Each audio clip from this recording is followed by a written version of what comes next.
Hello ಸ್ನೇಹಿತರೆಲ್ಲರಿಗೂ ಇನ್ನೊಂದು ಹೊಸ ಬ್ಲಾಗ್ಗೆ welcome. ಈ ಬ್ಲಾಗಲ್ಲಿ ಬಂದ್ಬಿಟ್ಟು ನಾನು ರ್ಯಾಪಿಡ್ ಆ್ಯಪಲ್ಲಿ ಆಟೋ ಯಾವ ಥರ ಜಾಯಿನ್ ಮಾಡಬೇಕು, ಅದಕ್ಕೆ ಡಾಕ್ಯುಮೆಂಟ್ ಏನೇನೆಲ್ಲ ಬೇಕು, ಯಾವ ಥರ ಅದರಲ್ಲಿ ದುಡಿಬೇಕು ಅನ್ನೋಂತ ನಾನು ನಿಮಗೆ ತಿಳಿಸ್ಕೊಡ್ತೀನಿ.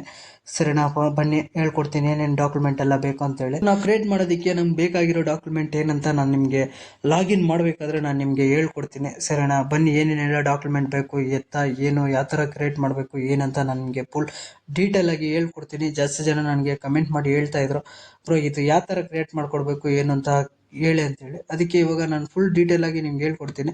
ನಾನು ಡಿಸ್ಕ್ರಿಪ್ಷನಲ್ಲಿ ಒಂದು ಲಿಂಕ್ ಕೊಟ್ಟಿರ್ತೀನಿ, ರ್ಯಾಬಿಟ ಲಿಂಕು. ಅದು ಡೌನ್ಲೋಡ್ ಮಾಡಿ ಓಪನ್ ಮಾಡಿದ್ಮೇಲೆ ಈ ಥರ ಬರುತ್ತೆ, ಸ್ಟಾರ್ಟ್ ಡ್ರೈವಿಂಗ್ ಅಂತ. ಇದ್ರ ಮೇಲೆ ಕ್ಲಿಕ್ ಮಾಡಿ. ಇದ್ರ ಮೇಲೆ ಕ್ಲಿಕ್ ಮಾಡಿದ್ಮೇಲೆ ನ್ಯಾವಿಗೇಷನ್ ಎಲ್ಲ ಕೇಳುತ್ತೆ. ಸರಿನಾ, ನ್ಯಾವಿಗೇಷನ್ ಎಲ್ಲ ಕೊಡಿ. ನೀವು ಯಾವ ಲ್ಯಾಂಗ್ವೇಜ್ ಬರುತ್ತೋ ಆ ಲ್ಯಾಂಗ್ವೇಜ್ ಮೇಲೆ ಕ್ಲಿಕ್ ಮಾಡ್ಕೋಬೇಡಿ. ನಾನು ಇಂಗ್ಲೀಷ್ ಮೇಲೆ ಕ್ಲಿಕ್ ಮಾಡಿದ್ದೀನಿ. ನೆಕ್ಸ್ಟ್ ಇಲ್ಲಿ ನಂಬರ್ ಕೇಳುತ್ತೆ, ನಮ್ಮ ಮೊಬೈಲ್ ನಂಬರ್. ನೀವು ಯಾವುದರಲ್ಲಿ ಲಾಗಿನ್ ಆಗಬೇಕು ಆ ನಂಬರ್ ಕೇಳುತ್ತೆ. ಅಲ್ಲಿ ನಂಬರ್ ಹಾಕಿದ್ಮೇಲೆ ನೆಕ್ಸ್ಟ್ OTP ಬರುತ್ತೆ. ಇಲ್ಲಿ OTP ಎಂಟರ್ ಮಾಡಿ. ಇವಾಗ ನೋಡಿ, ಗಾಡಿ ಕೇಳ್ತೈತೆ, ಆಟೋ ಕೇಳ್ತೈತೆ, ಕಾರ್ ಕೇಳ್ತೈತೆ. ಇವಾಗ ನಾನು ಆಟೋ ಕ್ರಿಯೇಟ್ ಮಾಡಬೇಕಾಗಿರೋದು. ಆಟೋ ಮೇಲೆ ಕ್ಲಿಕ್ ಮಾಡ್ತೀನಿ. ಆಟೋ ಮೇಲೆ ಕ್ಲಿಕ್ ಮಾಡಿದ್ಮೇಲೆ ನಮಗೆ ನೆಕ್ಸ್ಟ್ ಡಾಕ್ಯುಮೆಂಟ್ ಏನೇನೆಲ್ಲ ಕೇಳುತ್ತೆ ಏನಂತ ನಿಮಗೆ ತಿಳಿಸ್ಕೊಡ್ತೀನಿ. ಇವಾಗ ಆಟೋ ಮೇಲೆ ನಾನು ಕ್ಲಿಕ್ ಮಾಡಿದ್ದೀನಿ. ಇಲ್ಲಿ ನೋಡ್ಕೋಬಹುದು, ಡ್ರೈವಿಂಗ್ ಲೈಸೆನ್ಸ್ ಕೇಳ್ತೈತೆ. ಅಂದ್ರೆ ಡ್ರೈವಿಂಗ್ ಲೈಸೆನ್ಸ್ ಬಂದ್ಬಿಟ್ಟು ನೀವು ಇಟ್ಕೊಂಡು ಅಲ್ಲಿ ಫ್ರಂಟ್ ಬ್ಯಾಕ್ ಫೋಟೋ ಕೇಳುತ್ತೆ. ಅಂದ್ರೆ ಫ್ರಂಟ್ ಕ್ಲಾರಿಟಿ ಇರಬೇಕು, ಬ್ಯಾಕು ಕ್ಲಾರಿಟಿ ಇರಬೇಕು. ಅದು ಅಪ್ಲೋಡ್ ಮಾಡಿದ್ರೆ ಮಾತ್ರ ಅದು ತಗೊಳತ್ತೆ, ಇಲ್ಲಾಂದ್ರೆ ತಿರ್ಗಾ ಅದು ರಿಟರ್ನ್ ಕೇಳುತ್ತೆ. ಅದಕ್ಕೇನೆ ಆದಷ್ಟು ನೀವು ಹತ್ರ ಇಟ್ಕೊಳ್ಳಿ, ಡ್ರೈವಿಂಗ್ ಲೈಸೆನ್ಸ್ ಹತ್ರ ಇಟ್ಕೊಂಡಿರಿ. ಮತ್ತೆ ಇವಾಗ ಡ್ರೈವಿಂಗ್ ಲೈಸೆನ್ಸ್ ಬಂದ್ಬಿಟ್ಟು ನಾನು ಅಪ್ಲೋಡ್ ಮಾಡ್ತಾ ಇದ್ದೀನಿ. ನೋಡ್ಕೋಬಹುದು, ಫ್ರಂಟ್ ಫೋಟೋ ಕೇಳ್ತೈತೆ, ನೋಡ್ಕೋಬಹುದು ಇಲ್ಲಿ. ಇದು ಫ್ರಂಟ್ ಫೋಟೋ, ಮತ್ತೆ ಕೆಳಗೆ ಇರೋದು ಬ್ಯಾಕ್ ಫೋಟೋ. ಅಂದ್ರೆ ಮುಂದೆ ಬಂದ್ಬಿಟ್ಟು ನಾನು ನಿಮಗೆ ಕಾರ್ ತೋರಿಸ್ತೇನೆ ಯಾವ ಥರ ಇರುತ್ತೆ ಏನಂತ, ಆ ಥರ ಅಪ್ಲೋಡ್ ಮಾಡಿ. ಬ್ಯಾಕ್ ಬಂದ್ಬಿಟ್ಟು ನಿಮ್ಮ ಡೀಟೇಲ್ಸ್ ಇರುತ್ತಲ್ವಾ, ಆ ಡೀಟೇಲ್ಸ್ ಬಂದ್ಬಿಟ್ಟು ಬ್ಯಾಕ್ ಫೋಟೋ ಅಪ್ಲೋಡ್ ಮಾಡಿ. ಆದಷ್ಟು ಡ್ರೈವಿಂಗ್ ಲೈಸೆನ್ಸ್ ನೀವು ಹತ್ರ ಇಟ್ಕೊಂಡಿರಿ, ಹತ್ರ ಇಟ್ಕೊಂಡು ಅಪ್ಲೋಡ್ ಮಾಡಿ. ಅವಾಗ ಈ ಥರ ಬರುತ್ತೆ. ಅಪ್ಲೋಡ್ ಮಾಡಿದ್ಮೇಲೆ ನೆಕ್ಸ್ಟ್ ಬಂದ್ಬಿಟ್ಟು ಪ್ರೊಫೈಲು. ಅಂದರೆ ನೀವೊಂದು ಸೆಲ್ಫಿ ತಗೋಬೇಕಾಗತ್ತೆ. ಕ್ಲಾರಿಟಿ ಇರೋದು ನಿಮ್ಮದು ಒಂದು ಸೆಲ್ಫಿ ತಗೊಳ್ಳಿ. ನಿಮ್ಮ ನೇಮ್ ಕೇಳುತ್ತೆ, ಫಸ್ಟ್ ನೇಮು, ಲಾಸ್ಟ್ ನೇಮು, ನಿಮ್ಮ ಡೇಟ್ ಆಫ್ ಬರ್ತು, ಮತ್ತು ನೀವು ಜೆಂಡರ ಮೇಲ ಫಿಮೇಲ ಏನು ಅಂತ ಕೇಳುತ್ತೆ. ಅದು ಅಪ್ಲೋಡ್ ಕೊಡಿ. ಅಂದರೆ ನಿಮ್ಮ ಪಾನ್ ಕಾರ್ಡಲ್ಲಿ ಮತ್ತು ಆಧಾರ್ ಕಾರ್ಡಲ್ಲಿ ಏನು ನೇಮ್ ಐತೋ ಅದೇ ಕೊಡಿ. ನೆಕ್ಸ್ಟ್ ಬಂದ್ಬಿಟ್ಟು ನಮ್ಗೆ ಇಲ್ಲಿ RC ಕಾರ್ಡು, ವೆಹಿಕಲ್ದು ಅಂದರೆ ನಿಮ್ಮ ಆಟೋದು RC ಕಾರ್ಡ್ ಇರುತ್ತಲ್ವಾ, ಆರ್ಸಿದು ಫ್ರಂಟ್ ಫೋಟೋ ಕೇಳುತ್ತೆ, ಬ್ಯಾಕ್ ಫೋಟೋ ಕೇಳುತ್ತೆ. ಮತ್ತು ಇಲ್ಲಿ ನಿಮ್ಗೆ ಬಂದ್ಬಿಟ್ಟು ನಿಮ್ಗೆ ಕೇಳುತ್ತೆ RC ಕಾರ್ಡ್ ನಂಬರ್ ಕೇಳುತ್ತೆ. RC ಕಾರ್ಡ್ ನಂಬರು ಇಲ್ಲಿ ಎಂಟ್ರ್ ಮಾಡಿ.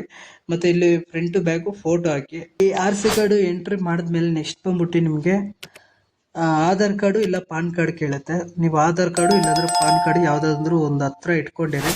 ಇಲ್ಲಿ ನೋಡ್ಕೋಬಹುದು, ಆಧಾರ್ ಕಾರ್ಡ್, ಪಾನ್ ಕಾರ್ಡ್ ಬೇಕಂತೇಳಿ ನೀವು ಸೆಲೆಕ್ಟ್ ಮಾಡ್ಕೋಬೇಕು ಯಾವ್ದು ಬೇಕು ಅಂತೇಳಿ. ಸಪೋಸ್ ನಾನು ಇವಾಗ ಬಂದ್ಬಿಟ್ಟು ನಾನು ಆಧಾರ್ ಕಾರ್ಡ್ ಮೇಲೆ ಕ್ಲಿಕ್ ಮಾಡ್ತೀನಿ.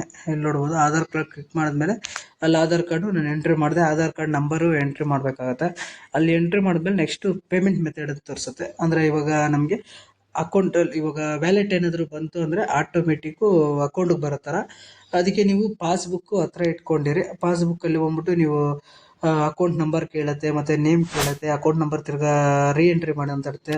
ಮತ್ತು IFSC ಕೋಡ್ ಕೇಳುತ್ತೆ. ಅದು ನಾನು ಇವಾಗ ಎಂಟ್ರಿ ಮಾಡ್ತೀನಿ. ನೋಡಿ ಯಾವ ಥರ ಎಂಟ್ರಿ ಮಾಡಬೇಕು ಏನಂತ ನಾನು ನಿಮಗೆ ತಿಳಿಸ್ಕೊಡ್ತೀನಿ. ಇಲ್ಲಿ ನೋಡ್ಕೋಬೋದು, ನಿಮ್ಮ ಫುಲ್ ನೇಮ್ ಕೇಳ್ತೈತೆ. ಅಂದರೆ ಅಕೌಂಟು ಯಾರ ಹೆಸರಲ್ಲಿ ಐತೆ ಅವ್ರ ಫುಲ್ ನೇಮು, ಮತ್ತು ಅಕೌಂಟ್ ನಂಬರು, IFSC ಕೋಡು. ಅಂದರೆ ಅಕೌಂಟ್ ನಂಬರ್ ಎರಡು ಆಗಬೇಕು, ಮೇಲೆ ಒಂದು ಕೆಳಗೆ ಒಂದು. IFSC ಕೋಡ್ ಕೇಳುತ್ತೆ, ಮತ್ತು ಬ್ರಾಂಚ್ ನೇಮ್ ಕೇಳುತ್ತೆ.